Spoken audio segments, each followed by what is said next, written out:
नमस्कार जय जगन्नाथ आउ गोटे नुआ भिडियो आपण मानक स्वागत।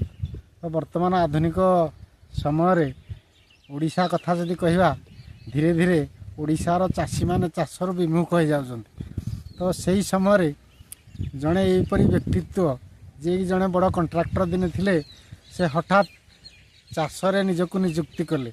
तो तांको संगे निहाती कथबार्ता करवा से निजे सबू जिनिस करि पारंती, ट्रैक्टर चलै पारंती, हल धरी पारंती, सब करंती। तो वर्तमान समय तांकोठु आमे शिखिबा दरकार जे चाष निहाती दरकार। अन्नदाता होउछन चाषी। तो सेमाने धीरे धीरे समस्ते चाषी चाष छाड़ी देबे ताहले हमको अन्न जोगेबो कि। तेणु जड़े एभली व्यक्तित्व तांको पाखकु मु नै जाउछि। तो तांको संगे दीपद कथबार्ता हवा चलंतु।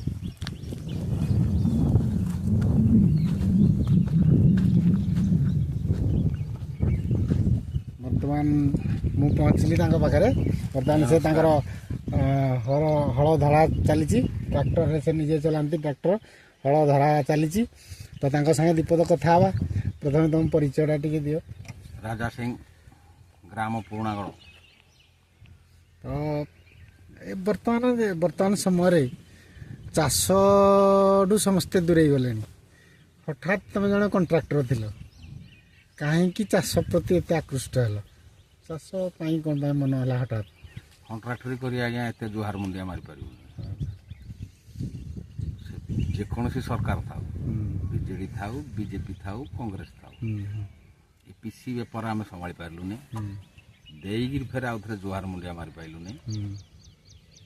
तेणुक निज चाष बास निजे कर। शुणु से कौन पाई निजको ठिका संस्थार निजको बाहर कले जे आजिकल सरकार जो सरकार भी था जदि काम करेंगे पीसी दरकार। जदि पीसी जड़े देला पीसी रे आउ ठीक रे काम हो पारनी ता द्वारा कंट्राक्टर बदनाम हो।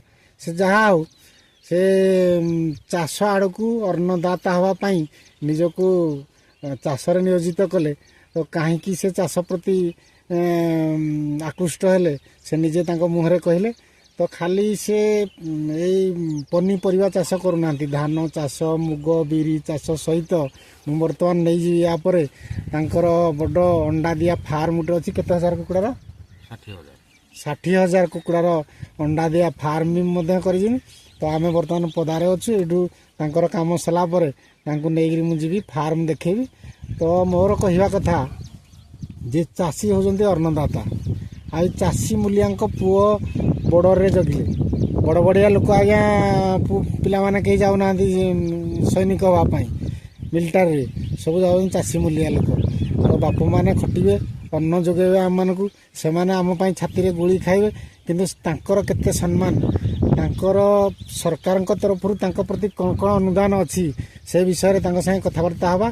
तांको काम करने को दियो वीडियो रे बनी रहतु। यापर संगे कथबार्ता करी आ फार्म भी आपण को देखेबी। चलो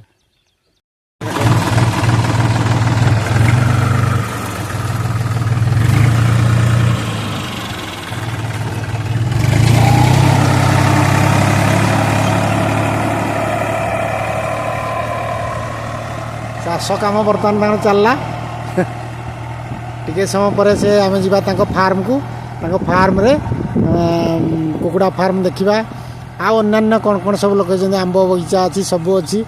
तो चाषर जड़े लाभवान हो पारे निज परिश्रम बल। परिश्रम कले सबकि संभव मन दबाक पड़ो। तो मुझे जी तो आपंकर फार्म पाक किसी समय अपेक्षा करूँ। निश्चित भाव में आम जा बाकी कथबार्ता हवा।